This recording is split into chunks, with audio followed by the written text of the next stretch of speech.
मैं ज़रूर ये बात मानता हूँ कि एक बहुत बड़ी गड़बड़ एक सिस्टम में हुई है, जिसके कारण कुछ लूप होल्स थे, जिसके कारण इस व्यक्ति को इसका फ़ायदा मिला। एक बेशकीमती ज़मीन जो कि कन्या महाविद्यालय के लिए थी, यहाँ पर स्कूल बना हुआ था, किसी प्राइवेट एनजीओ को 15 साल के लिए लीज़ पे दे देना, और इतनी बेशकीमती ज़मीन जिसमें illegal construction without building plan वो कंस्ट्रक्शन कर रहे थे। तो मैं मानता हूँ कि एक बहुत ब्लंडर मिस्टेक थी, जिसमें अधिकारियों की, मैं ज़रूर मानता हूँ बिना अधिकारी की मिलीभगत के संभव नहीं हो सकता।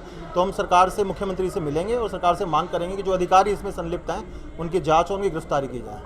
तो कहीं ना कहीं गलत गाइड भी किया गया होगा सरकार, जिस तरह से शिक्षा मंत्री यहाँ के उनकी तारीफ कर रहे थे एनजीओ के जो संचालक थे। स्वाभाविक बात है, शिक्षा मंत्री जब वहाँ से आए तो उनको अधिकारियों ने जिस हिसाब से बताया होगा, उन्होंने उसी हिसाब से यहाँ पर आकर भाषण दिया। लेकिन जब वो यहाँ से इसका इनॉग्रेशन करने के बाद गए, पूर्व विधायक रणधीर सिंह कापड़ीवाल जी ने उनसे बात की तो उन्होंने साफ कहा कि विधायक जी, मुझे इसकी जानकारी नहीं थी, मुझे अधिकारी द्वारा कुछ और बताया गया था। हमने लक्ष्मण जी यादव जी से बात की, डॉक्टर बनवारी लाल जी से बात की, सबने कहा कि हमें जानकारी नहीं थी। मगर जिस हिसाब से देखा, उनके कैबिनेट मंत्री ने प्रेस कॉन्फ्रेंस की कि काम रोक दिया है, डीसी साहब के आदेश के बाद भी यहाँ काम चल रहा था। तो इसका मतलब इस व्यक्ति ने पूरे अहिरवाल को बेवकूफ़ बना करके इसने लोगों को नहीं ठगा, सरकार को ही ठग लिया। ये इतना बड़ा माठग है। एक तो इस आदमी ने ये हमारे सारे पेड़ वगैरह काट कर और ये ग्राउंड, प्ले ग्राउंड को भी ख़राब कर दिया है।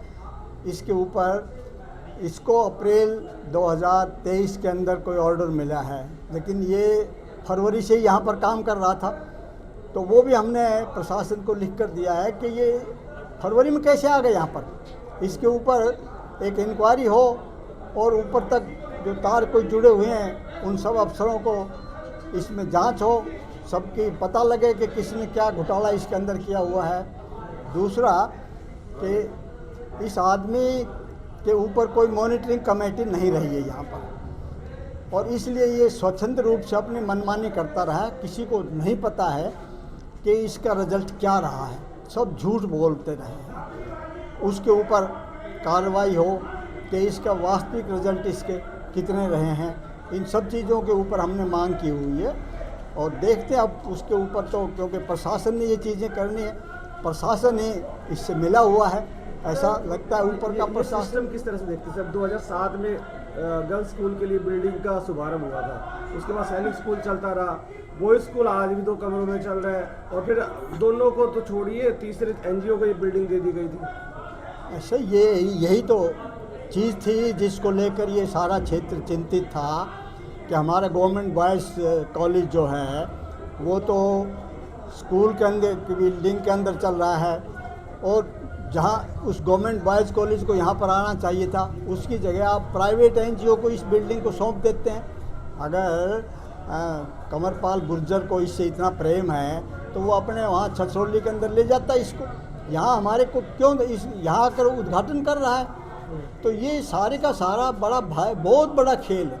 इसको कोई 10 करोड़ रुपए तक हर साल मिलते हैं, ये उस 10 करोड़ रुपए के अंदर बड़ा खेल कर रहा है। अभी चाबी से ये खोल दिया गया, और एनजीओ को जो चुपके से चोरी से यहाँ घुसाया गया था, इस पे कब्जा, अवैध कब्जा कराया गया सरकार ने, उसको यहाँ से आज बाहर कर दिया गया।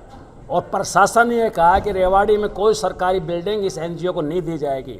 अगर कहीं भविष्य में देने की गलती भी करी तो लोग फिर खड़े हो जाएंगे। तो आज ये लोगों के संघर्ष की जीत है। और ऐसे लोगों के खिलाफ कार्रवाई क्या होनी चाहिए, क्योंकि कहीं ना कहीं मिली भगत तो नहीं जो बिल्डिंग ये एक बहुत बड़ा नक्सस है।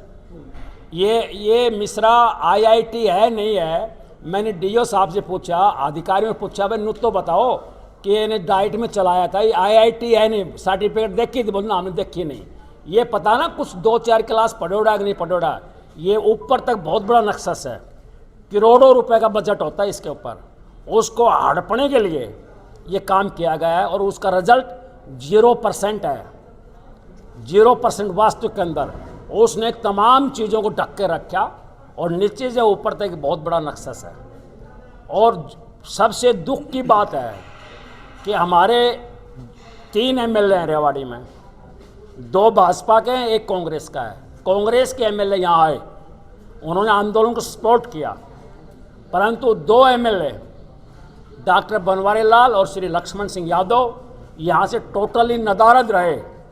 उन्होंने ये कहा, लक्ष्मण सिंह की बाइट है कि तालाबंदी के मैं खिलाफ हूँ, और डॉक्टर बनवारी लाल ने 9 तारीख को ये कहा कि हमने एनजीओ को हटा रहे हैं, 10 को यहाँ चुनाई हो रही थी, तो जब चुनाई देखकर लोगों में जो गुस्सा उठा तब लोग खड़े हो गए। हम ये कहना चाहते हैं कि आप जनप्रतिनिधि हमारे हो, आप सरकार के नहीं हो। आपकी सरकार है तो इसका मतलब ये नहीं कि हमारे हक को मारा जाए। आज हमने हक जीत लिया है और इस हक को हम आगे भी जीतेंगे।